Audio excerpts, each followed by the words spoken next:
I feel good. I feel fantastic. I feel great, satisfied for the incredible success of this FIFA World Cup.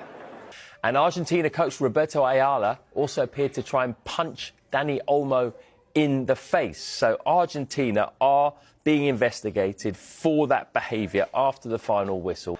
Actually, Piers, I'm going to climb off the fence and I'm going to go back to who's the biggest prick argument, and I'm going to give it to Infantino. He hands out peace awards. I'm going to hand out prick awards. Here's prick of the competition for you, Infantino, because your job is to uphold the value of this bloody tournament. Most people expected this World Cup to be remembered only for the football. Instead, one short comment from FIFA's president changed the conversation and raised questions that still haven't gone away. Gianni Infantino is the president of FIFA, the organization that oversees world football. His role is supposed to be completely neutral, with every nation treated the same throughout the tournament. But during a live television interview, he said, "Tonight I suffered with Argentina, but I'm neutral." Con mucho siempre muy generoso con nosotros. Gracias, un abrazo a toda Argentina y felicidades porque el corazón esta noche, también los neutrales que estábamos con los dos, bueno. He stopped himself almost immediately. Yet those few words quickly became one of the most talked about moments of the competition. From that point on, many fans started looking more closely at everything that happened during the World Cup. The tournament draw, refereeing decisions, VAR reviews, red cards, and even suspensions that disappeared before the opening match all became part of a much bigger discussion.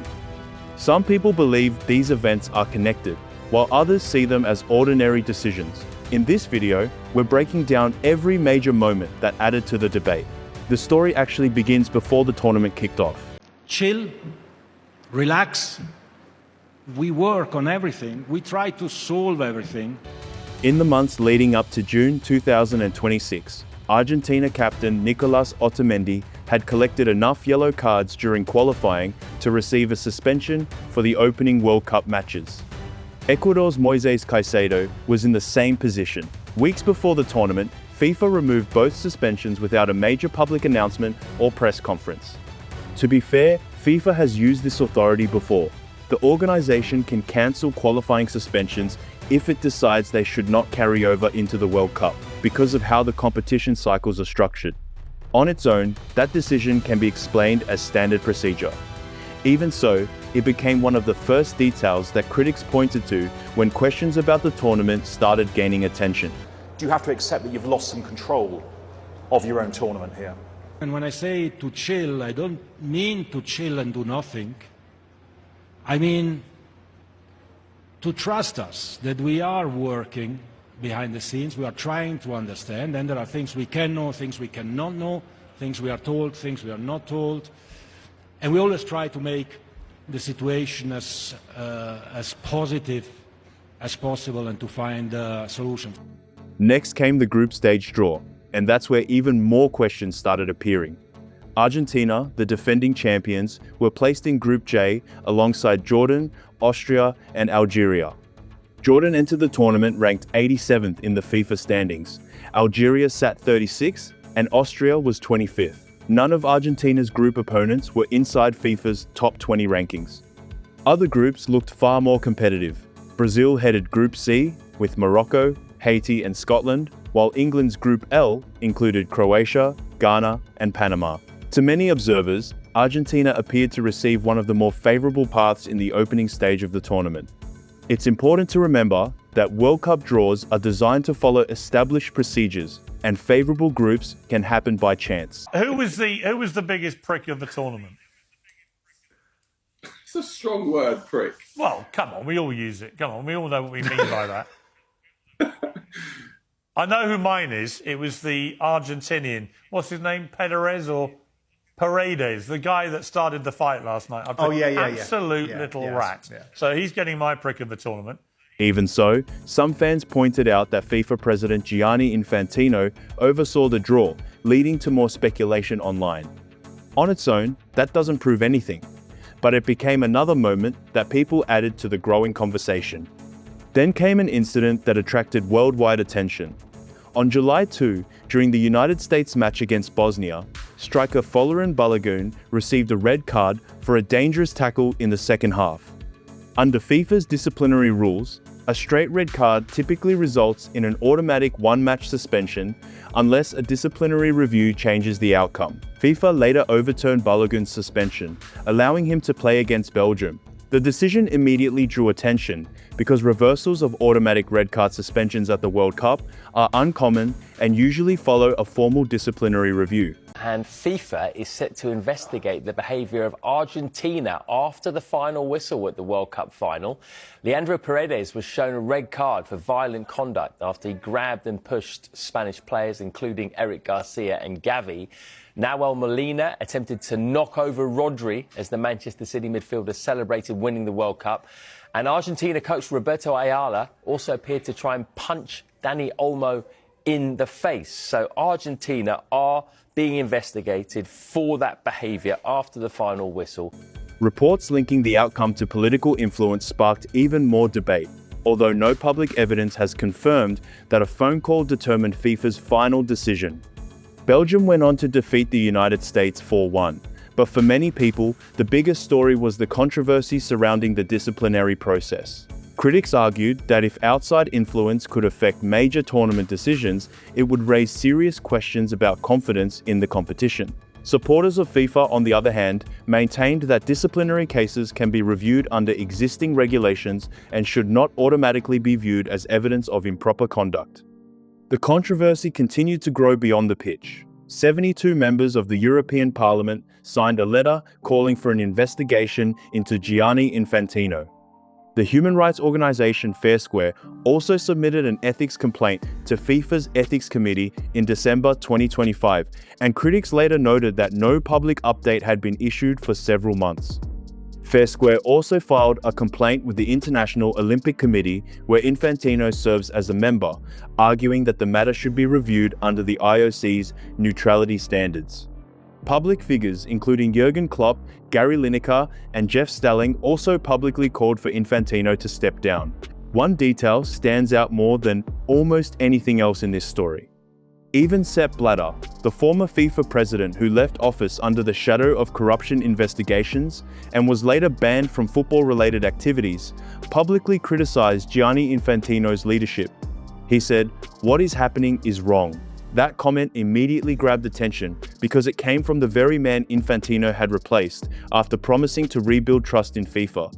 Then came the match that dominated football headlines.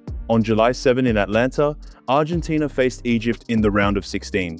Egypt arrived with confidence, led by Mohamed Salah, one of the most respected players of his generation.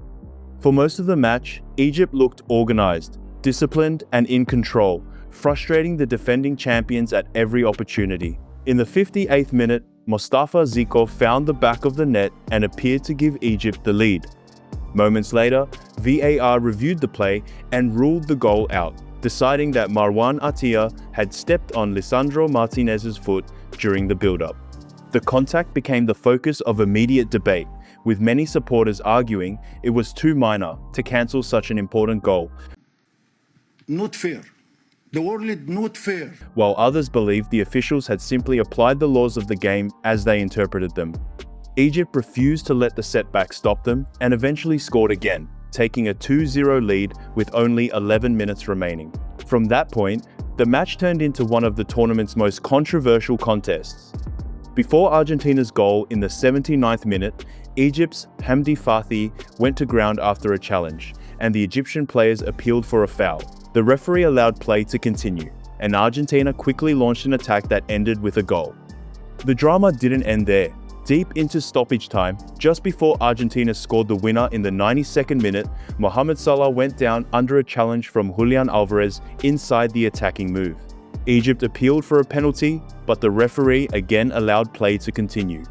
Those back-to-back decisions became the center of an intense debate that continued long after the final whistle, with fans, analysts, and former players offering sharply different opinions about whether the officials had made the correct calls. Argentina quickly broke forward after the incident, and Enzo Fernandez scored with a header that proved to be the winning goal. As the final whistle approached, emotions boiled over on the Egyptian side. Head coach Hossam Hassan stood near the touchline, making an X-shaped gesture with his arms, while players and staff surrounded the officials to protest several key decisions from the match. After the game, the Egyptian Football Association submitted an official complaint to FIFA regarding the referee and the officiating team. In its statement, the federation wrote, "Several key incidents raised serious concerns and left profound questions about the consistency and fairness of decisions that directly influenced the course of the game." The frustration was clear, with reports saying Egypt's goalkeeping coach had to be held back during the post-match confrontation with the referee. Several members of the Egyptian camp also spoke publicly after the match. Mostafa Zico said, "It is clear that this tournament has been fixed, but God is sufficient for us." Hossam Hassan added, "I will never watch the World Cup again because there is no justice in this competition." الحكم no fair, no fair, referee no fair, ظالم ظلم مبين وواضح. Those comments reflected the anger felt inside the team, although they remain allegations rather than established facts. The debate quickly spread across the football world. Former England captain Alan Shearer posted, "Ian Wright also questioned the consistency of the officiating, saying, 'If you're going to pull it back for Argentina on the edge of the box to disallow a goal, you have to pull it back for the Mo Salah incident too.'"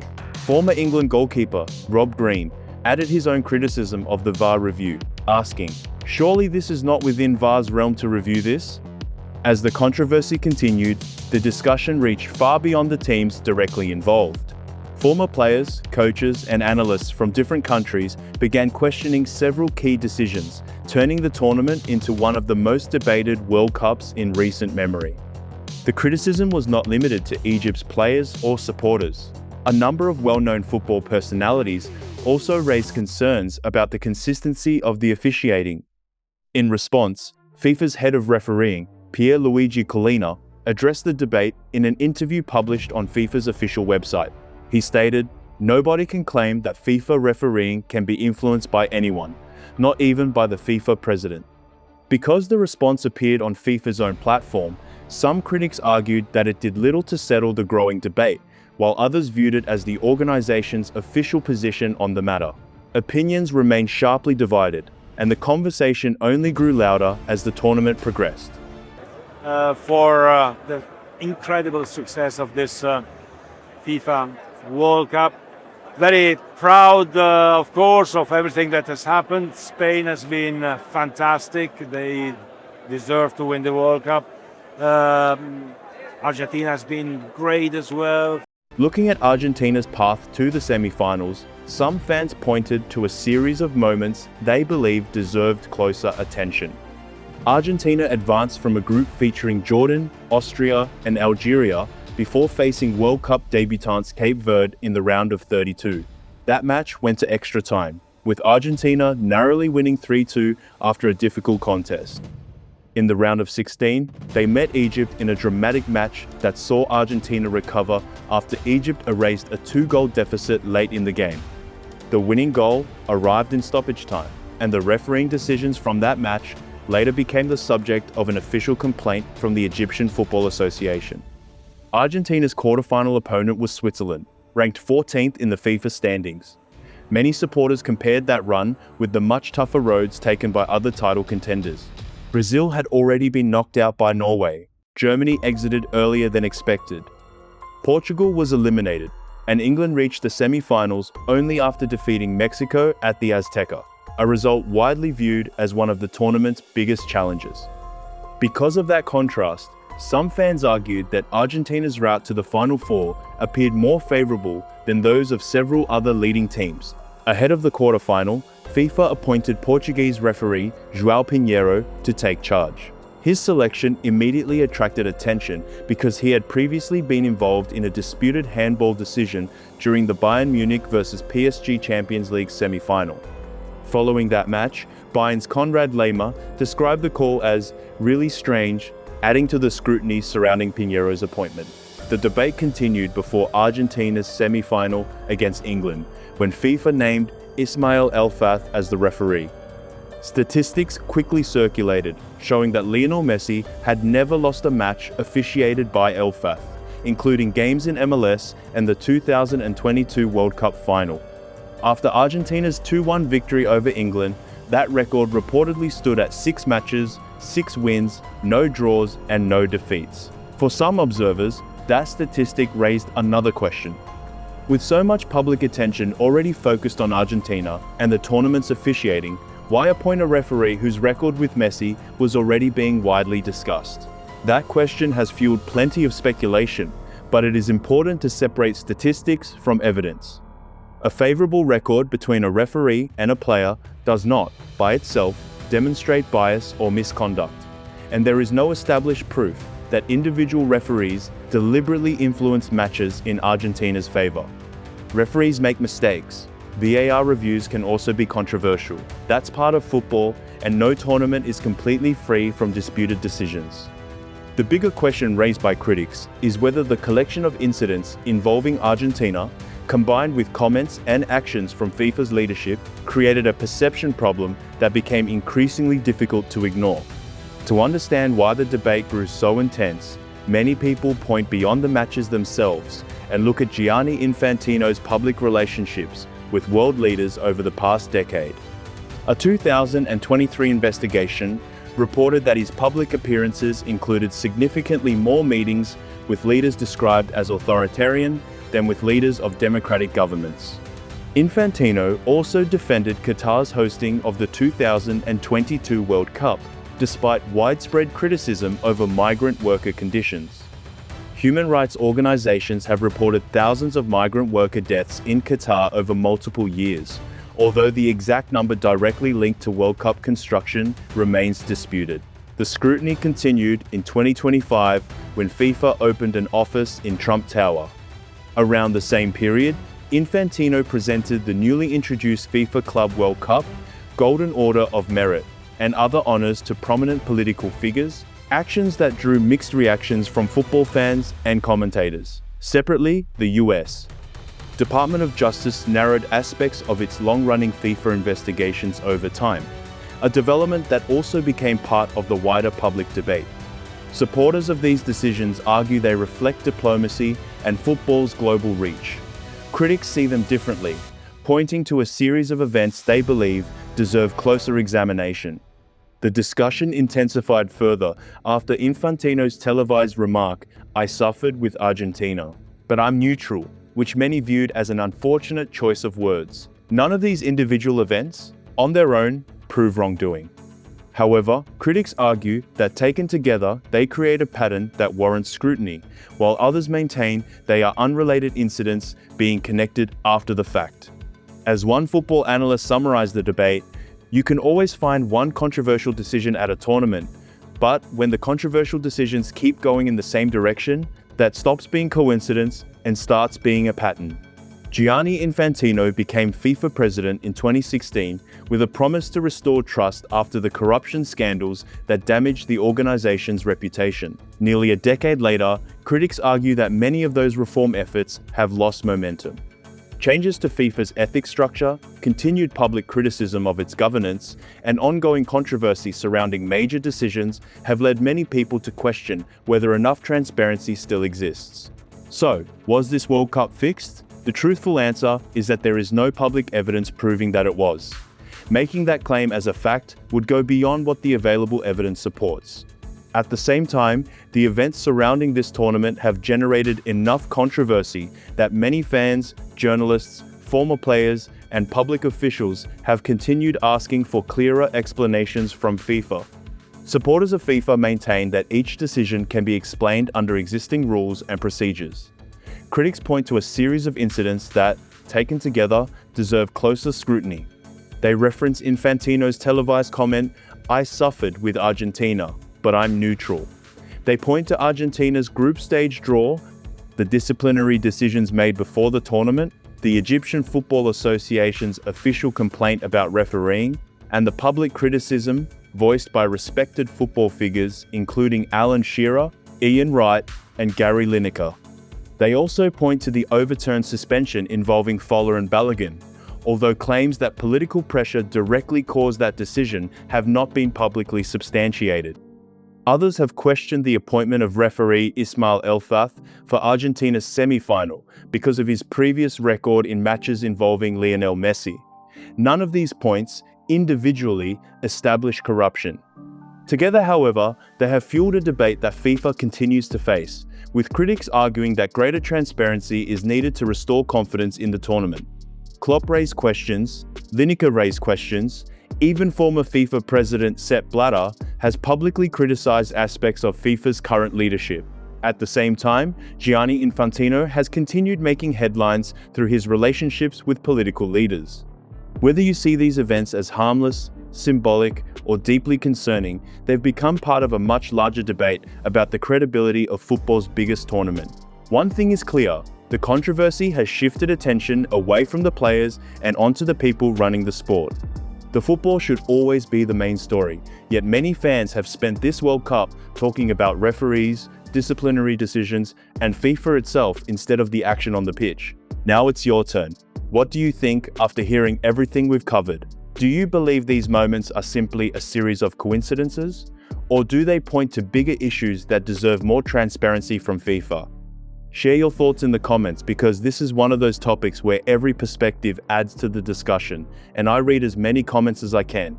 If you enjoyed this breakdown and want more deep dives into the biggest football stories, make sure you subscribe to Machio so you don't miss what's coming next.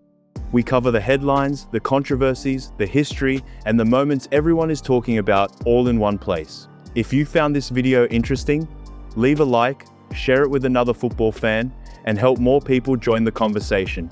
Thanks for watching, take care, and I'll see you in the next video. Peace.